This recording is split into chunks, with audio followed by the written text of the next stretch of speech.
እንድናይሽ እንፈልጋለን። እኔ 17 ዓመት ዩሮፕ ስኖራለሁ። ለዚህ ነገር ብዙ መጽዋዕት የከፈልኩ ሰው ነኝ። ነገር ግን አንዳንድ ሰዎች አሉ። ፕሊዝ ተጠንቀቁ። እኔ መናገር የምፈልገው አንቺን ማታለል ፈልጌ አንቺን መሸወድ ፈልጌ ሳይሆን አንቺ እንዳለሽ የእኛ ንግስት ነሽ፣ ቁጭ በይ። አንዳንድ ሰዎች አሉ፣ ጥንቃቄ ያስፈልገናል። ለሁላችንም የሚልኩ ሰዎች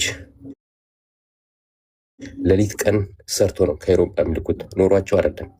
አገራቸው እናታቸው ዋንዳ ተጣማ የሚልኩ ሰዎች አሉ። ያ ደግሞ እኔ አክሰፕት አደርገዋለሁ።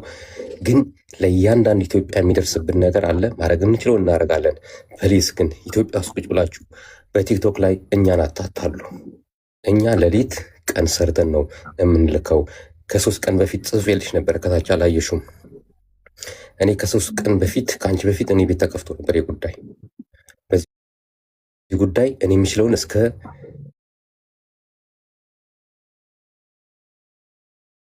አሁን ጄሪካን እያወጡ የሚኖሩበት ሌላ ዓለም ላይ ነው የሚያሳዩ ሌላ ዓለም ላይ ነው። ግን ትክክለኛ መርዳት የሚፈልግ ሰው አለ። እኔ እናቴ ውሃ ጠምቷት እንድትሞት አልፈልግም። እኔ ደልቶኝ ከብሬ የፈለግኩት ሆኜ እናቴ ቢያንስ ውሃ ጠጥታ እንድትሞት ዳቦ በልታ እንድትሞት እፈልጋለሁ። በቃ ግን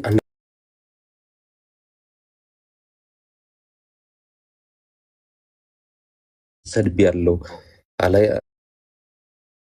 እኔ መጀመሪያ ነው እድሉን ስላገኘው አንቺ ቤት የገባሁኝ። ካሁን በኋላ ያዥኝ ለመስቀል እኔ ቤት በትልቁ በ3 መስኮት ይከፈታል። በዚህ አጀንዳ ላይ አጀንዳው ምንድን ነው ካልሽኝ፣ እናቶቻችን ውሃ ጠምቷቸው እንዳይሞቱ፣ አንድ ዳቦ ተርቦ እንዳይሞቱ የኔ አጀንዳ ይሄ ነው። ህልሜም ይሄ ነው። ምኞቴም ይሄን ነው። የምትችሉኝ በዛ ቀን ትመጣላችሁ። በአንደኛው ደግሞ አንቺ ትመጫለሽ አሁን ከያዝሽኝ። ነገር ግን በጣም ብዙ ሰዎች ተሸውዳል። እኔ 25 እናቶች ለ17 ዓመት ስረዳ ኖር ያለው እስከዛሬ ለማንም እርዳታ። ግን እንዴት ረዳ ብልሽ ከጠየቅሽኝ ኖሮኝ አይደለም። ለእያንዳንዳቸው እናቶቼ 25 ዩሮ ከፍላለሁ። ቀለባቸው የቤት ኪራይ ካለባቸው ከፍላለሁ። ቡና ሲያምራቸው ቡና ገዝቼ ከእናቴ ይላክላቸዋል፣ ይደርሳቸዋል። ግን አለማንም እርዳታ በእኔ ብቻ። ግን አሁን 3 መስኮት አለኝ፣ ለመስቀል ይከፈታል። የኢትዮጵያ እናት የኔ እናት ነች። አንቺ የምታረጊው በሐቀኝነት ቢያዋልብሽ ፍቅር ስላለሽ ስለ ሀገርሽ ነው አውቃለሁ። ስለ አዶናይ አሜሪካ ድረስ ሄደሽ ብዙ ነገር ያደረግሽው ነገሮችን ያለሽን እድሜ ስላለሽ ወጣት ስለሆንሽ ያደረግሽው ነገር ብዙ ታሪክ አለ። ታሪክሽን ብዙ መጽሐፎች ይወጡታል። በመጽሐፍ ላይ ይምጣ አላቅም። እኔ ከምሰራ ያለሁት ባለሁበት በኢሮብ ውስጥ ከነርስ የተያዘ ነው። የአንቺ ታሪክ መጽሐፍ እንጻፈው ካልነው ብዙ መጽሐፍ ይወጣዋል። ግን ኢትዮጵያዊነት እናቶቻችን ነው ውሃ እንዲጠጡ ከፈለግን የሁላችን አሻራ አለ። ግን በጣም ኢትዮጵያ ውስጥ በቲክቶክ ላይ ቁጭ ብሎ እኛን የሚሸውዱ ብዙ ሰዎች አሉ። ተጠንቀቁ፣ ነግራችኋለሁ። በትልቅ ቤት ነው የምነግራችሁ። እሷ አትታለልም። እሷ ትልቅ ሰው ነች። ብትፈልግ እሷ የፈለገችውን ማምጣት ትችላለች። ግን አንዳንድ ሰዎች ተሳሳችሁ ትልቅ ሰው ነን ብላችሁ ቲክቶክ መንደር ላይ እንችላለን ብላችሁ ትልቅ ሰው ማታለል፣ ሞኝ ሰው ማታለል አታድርጉ። እናቶቻችን ትክክለኛ ሰው የምንረዳቸው ሰዎች እናቶቻችን ካለን እንርዳ። በትክክለኛው እንዲደርሳቸው በቃ ማድረግ አለብን። ይሄ የሁላችንም የኢትዮጵያዊነት ኃላፊነት አለብን። በዚህ ያበቃለሁ። የኔ ውድ እናቴ አመሰግናለሁ። እግዚአብሔር እድሜ ስጥልሽ ከኔ ወስዶ እና እኔን ያዥኝ። አሁን እኔ ጥያቄ ላይ ለአንተ ብዙ ማውራበት ነው ብለሃል። ያው የውሃ ችግር ሁሉም ሀገር ላይ ያለ የታወቀ ነገር ነው። የአዲስ ዘመን ብቻ ላይሆን ይችላል። የተለያዩ ቦታዎች ድርቅ ይከሰታል። በጉድጓድ ውሃ ቁፋሮም የተሳተፉ ልጆች አሉ፣ ብዙም ሰዎችም አሉ እኛ እንኳ የምናውቃቸው። ግን እዚህኛው ፕሮጀክት ላይ ነው ለብዙ ጊዜ የቆየኸው? የአዲስ ዘመኑ ላይ ነው ወይስ ሌላ? አዲስ ዘመን ሳይሆን አዲስ ዘመኑ እንዳይቀየመኝ ካለ አማርኛ ትንሽ ጥረት አለብኝ። አማርኛ ብዙ ጊዜ ቲክቶክ ላይ ነው የማውቀው እና ይቅር በሉኝ እሺ ቤተሰቦቼ። እና አዲሱ መልኩ ይዞ ሌላ መጥተዋል። በሱ ፍቃድ የሚባል አለ። ከ3 ቀን በፊት የሚሰራ ኢትዮጵያ ውስጥ ሲኩሪቲ ባንክ ነው የሚሰራ። እኔ እሱ የጠየቀኝ እስከ 5 ሚሊዮን የኢትዮጵያ ብር ነው የጠየቀኝ።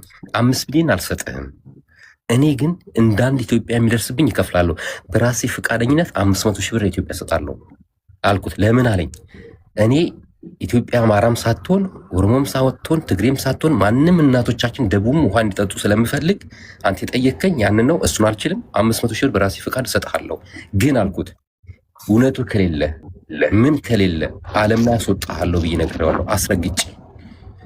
ግን እዚህ ላይፍ ላይ ቁጭ ብሎ ሲያወራ ያለበት ቤት ሲያወራልኝ እንኳን ኢትዮጵያ ውስጥ ቁጭ ብሎ እንደዚህ ሀሳብ የሚሰጥ ይቅርና እሱ በጣም ገነት ቤት ከኔና አንቺ በላይ እንዳለ ነው የሚያወራልኝ ያለው።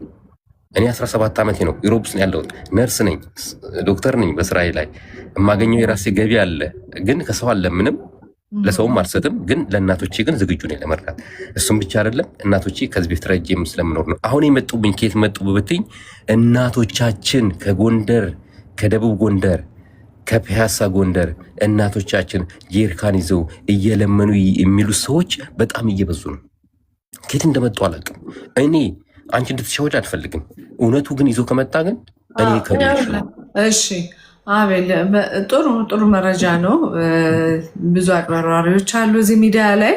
ግን እኔ ያመንኩበትን ነው እዚህ ሚዲያ ላይ ይዤ የምመጣው። አንደኛ፣ ሁለተኛ ይሄ እኔ የተወለድኩበት አካባቢ ነው። ሰው ይሄን ብታግዝልን ደስ ይለናል። ሌሎች እንዳያጭበረብሩ መጠንቀቅህ አይከፋም። ሁላችንም መጠንቀቅ አለብን። በጣም ብዙ አጭበርባሪዎች አሉ። በእናቶች ሊለምኑ ይችላሉ። በተለያዩ ሰዎች ይለመናል። እንኳን አይደለም በእናቶች በእኔ ስም በቀደም 100 ሺህ ብር የተበላ ሰው አለ። የኔን ፕሮፋይል አድርጎ ብር ላኪ ብሎ 100 ሺህ ብር የተበላ ሰው አለ። በእኔ ስም ብር ይጠይቃሉ። ኢቭን አሁን ተጠንቀቁ። በእኔ ስም ብር ይጠይቃል። ልሻለው በአንቺ ስም ብር ጠይቀውኝ በአንቺ ፎቶ ነው ደንግጬ፣ በአንቺ ፎቶ ነው ዋትሳፕ ላይ ሼር አድርጌሻለሁ እና በእኔ ስም የኔን ፕሮፋይል አስመስለው ግን 2 ሚሊዮን ምናምን ፎሎወር የላቸውም። ትንሽ ፎሎወር ነው ያላቸው። እሱን ሰው ሳያስተውል መማር ብር ጠየቀችኝ ብሎ ብር ይሰጣሉ። አሁንም በተለይ እርዳታ ላይ ስንሳተፍ ነው የሚጠይቋችሁ። እዚህ ብር ስትሰጡ የምትታዩ ሰዎች ምናምን እኔ በውስጥ ለማንም አካውንት አልክም፣ ማንንም ብር አልጠይቅም። ስለዚህ እንደዚህ አይነት ሰዎች አሉ። ይህን እየተዋጋን ያለ ነው። አንተም ተጠንቀቅ፣ ሁሉም ሰው የሚጠንቀቅ። ሌቦች ባሉበት በእርግጥ ሰዎችን እንዳንረዳ አቢዩዝ ያደርጉታል ሲስተሙን። ሰዎች እንዳይረዱ እንቅፋት ነው የሚሆኑን እንደዚህ አይነት ሰዎች። ግን ምንም ማድረግ አይቻልም። ሁሉም ሰው ናይስ ይሆናል፣ ሁሉም ሰው ጥሩ ሰው ይሆናል ማለት አይቻልም። እኛ የራሳችን ጀጅመንት ወስደን ጥሩ አሁን የአካውንቱ ህዝብ የሚያየው አካውንት ነው። የኢትዮጵያ ማነው የአዲስ ዘመን የመጠጥ ውሃ ማስፋፊያ ነው የሚለው። ኢቭን አካውንቱን ስትገባበት ስትልክ ብሩን ከባንክ አካውንቱ የሚያሳይህ የአዲስ ዘመን የመጠጥ ውሃ ፕሮጀክት ነው የሚለው። ካየኸው ሪሲቱን ብር ልከ ካየኸው ሰው በዚህ መንገድ የምትረዳ ከሆነ በጣም ደስ ይለናል። የብዙዎችን ጉሮሮ ነው የምታርሰው። 500 ሺህ ብር ቀላል አይደለም። ሰው እንዲያጭበረብረው እድል አለመስጠት ትልቅ ነገር ነው። ግን እኛ የምናምንበት ነው እዚህ ጋር እየሰራን ያለ ነው። ብታግዘን ደስ ይለናል። እኛ ምናግዛሃለን አንተ ላለህ ፕሮጀክት። በጣም አመሰግናለሁ ውድሉ በድጋሚ ስለሰጠችኝ እሷ። እናንተም ወንድሞቼ እናንተ ማስቀየፍ ፈልጌ አይደለም። አንድ ኢትዮጵያዊ አንድ እናት ማዳን ከቻለ መሆን ከቻለ የሚችለው የማይችለው ሰው የሚችለው ነው ግን